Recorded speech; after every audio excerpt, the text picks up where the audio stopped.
Organized Crime and Corruption Reporting Project. Ini saya kira lembaga yang sudah katakanlah diakui dunia lah, yaitu internationally recognized sebagai lembaga jurnal investigasi yang telah melakukan kegiatannya itu sejak tahun 2007 ke beberapa wilayah negara di dunia dan didukung oleh Eropa sendiri, Asia maupun Afrika dan Amerika tentunya. Dia segera saja proaktif lembaga penegak hukum yang menangani kasus ini, yakni KPK, lembaga independen harus proaktif untuk mengumpulkan informasi-informasi itu. Jangan hanya berlalu kemudian masyarakat tetap saja menilai KPK itu sudah tidak ada giginya lagi.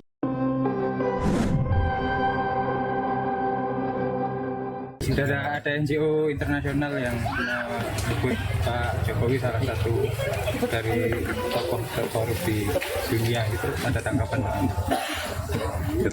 Korup apa? Yang dikorupsi apa? Ya dibuktikan apa? Katanya dianggap memanipulasi sistem gitu Pak. Ada beberapa kriteria memanipulasi pemilu, eksploitasi sumber daya alam. Ya apa? Sumber daya alam apa lagi? Artinya itu tuduhan saja begitu? Ya, sekarang kan banyak sekali fitnah, banyak sekali framing jahat, banyak sekali tuduhan-tuduhan tanpa ada bukti. Artinya tidak sepakat kalau Pak Jokowi masuk ke tokoh terkorup ya? Loh, bagaimana mau sepakat? Oh, memang ada apa dengan urusan-urusan hukum beliau? Kan nggak ada apa-apa. Bahwa Presiden Jokowi, Presiden ke-7 dalam menjalankan pemerintahan kan, emang ada kasus apa? Kan nggak ada. Masa tiba-tiba dikasih berita kayak begitu? Ya. Ini ada apa nih Pak Yasin? Kan selama ini kayaknya kita nggak pernah menempati peringkat yang memalukan seperti ini. Tanggapan Pak Yasin nih?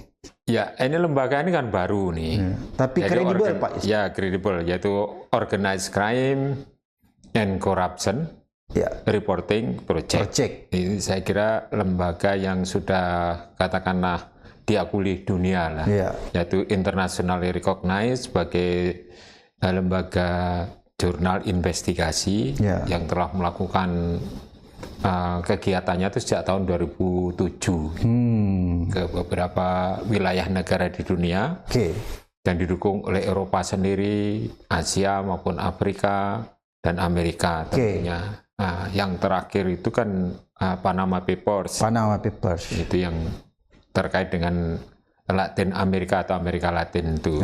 Ya, saya kira cukup kredibel dan ini merupakan suatu hal yang perlu direspon secara positif, khususnya oleh lembaga penegak hukum yang independen.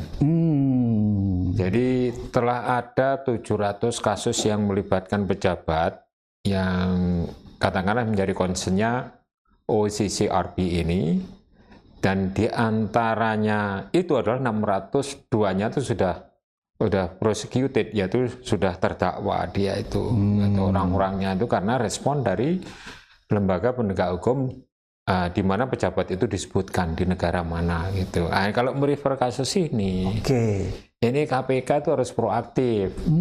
Jangan hanya menjadi berita saja yang akhirnya hanya menjadi iruk pikuk terus kemudian dilupakan.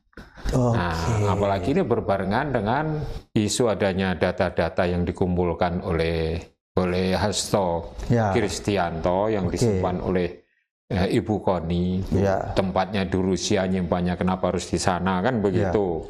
Ini saya kira beriringan kan, ini beririsan, artinya bahwa kalau pidanya dimulai dari misalnya corruption crime ya, yang organized crime itu berbeda-beda itu pidananya. Misalnya saja perusakan demokrasi, sistem hukum itu sudah masuk di sana. Yaitu ranahnya nanti kan berbeda. Yaitu penegak hukum yang menangani kasus pidana umum seperti itu. Tapi apa bisa kalau itu di bawah struktur pemerintah? Ini yang menjadi masalah. Yang harapan kita adalah KPK.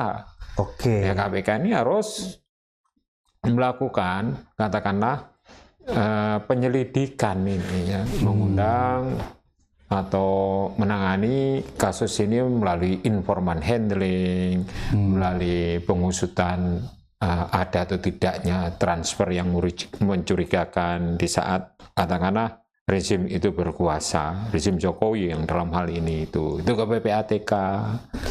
Oke, Pak Yasin. Ya. Berarti dalam hal ini seharusnya komisioner baru KPK ini lebih responsif ya, lebih proaktif ya. Proaktif. Karena kan begini Pak Yasin, selama ini kan banyak isu berkembang nih sebelum terpilihnya mereka bahwa ini komisioner KPK sekarang ini sebenarnya masih bagian dari orang Jokowi kan gitu ya. Itu banyak isu berkembang begitu, banyak dugaan-dugaan berkembang. Oleh karena itu mungkin inilah saatnya dia membuktikan dirinya ya. Maksudnya jadi membuktikan dirinya bahwa dia itu tidak terkait dengan pesanan Jokowi sehingga mereka itu diangkat, misalnya seperti itu. Ingat tugas mereka itu adalah untuk menangani kasus korupsi dan dia berada dalam lembaga negara yang dalam ini adalah penegak hukum yang independen. Di pasal 3-nya dituliskan bahwa lembaga negara independen bebas dari pengaruh manapun juga. Jadi yang menjadi sandaran jangan orang yang sudah pensiun misalnya seperti itu. Yang menjadi sandaran adalah perintah undang-undang untuk mengembalikan public trust, yaitu kepercayaan masyarakat kepada lembaga KPK ini. Yang dalam periode 5-nya sudah dirusak oleh pimpinan KPK-nya. Firly dan kawan-kawan. Ya, Firly dan kawan-kawan ini luar biasa ini. Jadi untuk membuktikan bahwa ini independen atau tidak ini dites oleh OCCRP ini. Nah, Pak Jokowi sendiri kan menantang, mana buktinya kan seperti itu. Nah, ini harus menegak hukum. Jangan sudah ditantang terus ciut ya. Nah, terus ciut ya ditantang. Nah, ini kan organized crime ini tidak hanya pidana korupsi saja ya, pidana-pidana lain, misalnya ada pidana umum dan pidana yang lain, misalnya yang sifatnya money laundering apa itu harus ditelusuri. Kalau pada saat yang bersangkutan itu berkuasa, maka orang itu tidak akan berani mengungkap itu. Jadi kesempatan kan sudah mantan ini. Apa yang menjadi hambatan? Kalau dilakukan secara lurus sesuai dengan tugas dan fungsinya, maka tidak ada sesuatu yang menghambat KPK itu apabila dia bekerja secara profesional. Sesuai dengan perintah undang-undang. Ya koordinasi, ya supervisi, monitoring, ya penindakan dan pencegahan itu harus dilaksanakan. Tidak ada alasan dan tidak harus sewa pakewo. Ya kita lihat negara tetangga kita, kalau memang orang nomor satunya itu korup di Malaysia, kemudian negara tetangga yang agak jauh sedikit itu di Korea Selatan, kan sekarang juga memproses orang yang nomor satu itu. Apabila ditemukan kesalahannya dan ada bukti material dia itu melakukan kesalahan. Jadi kita harus menerapkan aturan perundangan di Indonesia itu adalah equality before the law. Semua orang sama kedudukannya. Sama kedudukannya. Jadi nggak boleh ada yang dapat privilege. Misalnya dia bekas pejabat, dia nggak diperiksa ya? Ya, tidak bisa seperti itu. Jadi kita merupakan suatu anggota komunitas internasional. Kita sudah meratifikasi United Nations Convention Against Corruption. Malaysia juga, Korea Selatan juga. Kenapa tidak kita? Jadi jangan menjadi semacam katakanlah sikap toleransi ya, bahwa sudah menjadi presiden itu bisa berbuat apa-apa sesuai dengan keinginannya. Yang melanggar aturan perundangan itu tidak bisa. Itu bisa menjadi lesson learned untuk presiden-presiden berikutnya nanti. Itu harus hati-hati dalam melaksanakan tugasnya. Ya harus transparan dan harus akuntabel, tidak abuse of power. Nah ini kan kelihatannya banyak abuse of power yang dilakukan oleh saat Jokowi memerintah itu. Nah ini jangan sampai gitu. Pak Yasin, ini kan menarik nih kalau kita lihat ya, bahwa sebenarnya sebelum adanya pengumuman dari OCCRP ini, kan kita sudah lihat ya, banyak kasus-kasus yang melibatkan keluarga presiden itu sudah dilaporkan ke KPK. Misalnya ada dosen UNJ Ubedillah Badrun itu pernah melaporkan korupsi, dugaan korupsi keluarga Jokowi. Kemudian yang penerimaan gratifikasi, ada masalah pesawat penggunaan pesawat gratifikasi dan lain-lainnya. Kemudian ada juga kasus Blok Medan, kasus tambahan di Halmahera yang lagi-lagi melibatkan keluarga presiden dugaan. Ini kan sebenarnya sudah banyak yang dilaporkan ke KPK. Seharusnya menurut Pak Yasin KPK tidak sulit lagi ya untuk menindaklanjuti laporan OCCRP ini ya. Ya, laporan dari masyarakat sudah ada. Ya. Kemudian rilis dari luar negeri didasarkan atas suatu katakanlah report yang bertanggung jawab dari OCCRP ini juga sudah ada. Oke.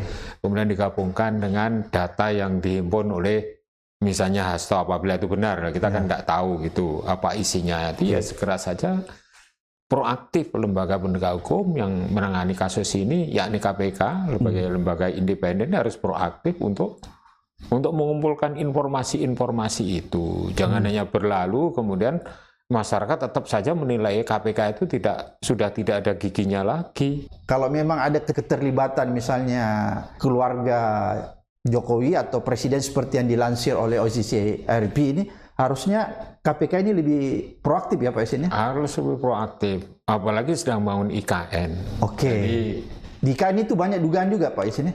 diduga banyak, dia sendiri mengatakan seperti itu. Kalau ada misalnya pengadaan barang jasa, pembangunan itu construction dalam building, road, itu ya wajar dia bilang. Ini kenapa tidak harus ditelusuri oleh penegak hukum? Potensi untuk pembangunan proyek korupsi itu yang paling gampang dilakukan itu apabila itu pengadaan barang dan jasa, baik itu high rise building, road construction, bridge construction, railways, itu banyak menyangkut hal yang artinya itu pengadaannya itu bisa saja itu di markup, dikurangi spesifikasi teknik, itu harus diteliti seperti itu. Dan yang menarik Pak Yasin, ini ada data dari PPATK ya, katanya untuk proyek PSN aja, proyek strategis nasional, itu di Tenggerai ada 500 triliun transaksi mencurigakan masuk ke kantong pejabat, politisi dan lain-lain sebagainya. Ini data dari PPATK. Seharusnya ini juga menjadi petunjuk bagi KPK ya? Ya, dari PPATK disuruh atau tidak disuruh pasti dilaporkan ke penegak hukum, yakni KPK, kepolisian dan kejaksaan. Nah, ini diharapkan ya adalah satu di antara tiga itu yang merespon. Ini kan bukan katanya kan uang mengalir itu follow the money, itu kan memang tugasnya dari PPATK. Apabila mencurigakan maka dilaporkanlah ke penegak hukum. Tiga-tiga yang kita sebutkan tadi. Nah, ini harus segera di follow up. Mungkin sudah, kita kan nggak tahu. Mungkin sudah oleh KPK sedang mengumpulkan bukti-bukti untuk mengarah kepada ditemukannya dua alat bukti yang cukup, adanya pelanggaran dan lain sebagainya. Itu memang tugas dari KPK. Ini memang KPK baru, tapi dari langkah pertamanya sudah menunjukkan atau sudah menorehkan harapan masyarakat bahwa ini berbeda dengan periode sebelumnya, yaitu periode 5 ya. Yang kita tandai itu, kita sering menyampaikan itu ya, mohon maaf kepada periode 5, kita kan membaca faktanya itu seperti itu. Terlalu banyak yang terlalu kena masalah. Banyak ya, kalau kita menyebutkan namanya, kemudian perbuatan dari pelanggarannya gitu kan enggak bagus ya. Periodenya saja yang kita sebutkan ya. Berarti menurut Pak Yasin, laporan yang disampaikan OCCRP ini ya, ini menjadi ujian ya bagi komisioner yang baru. Kalau dia tidak merespon, tidak menindaklanjuti, maka orang akan menganggap bahwa komisioner KPK yang baru ini sama saja dengan komisioner KPK periode 5 seperti tadi. Dan betul bahwa dia itu titipan Jokowi. Ya karena selama ini kan ada dugaan ya. Ya ada dugaan seperti itu. Bahwa komisioner yang baru ini adalah semua orang Jokowi ya. Semua orang Jokowi. Kalau untuk membuktikan itu ya tindak lanjuti dari kasus ini. Jadi menurut Pak Yasin nih, apa sebenarnya yang harus dilakukan nih pemerintahan baru nih? Ini kan kita punya harapan baru nih Pak Yasin ya. Terhadap pemerintahan baru Pak Prabowo. Apalagi Pak Prabowo kita lihat orangnya kan jiwa patriotismenya itu tinggi, nasionalismenya tinggi.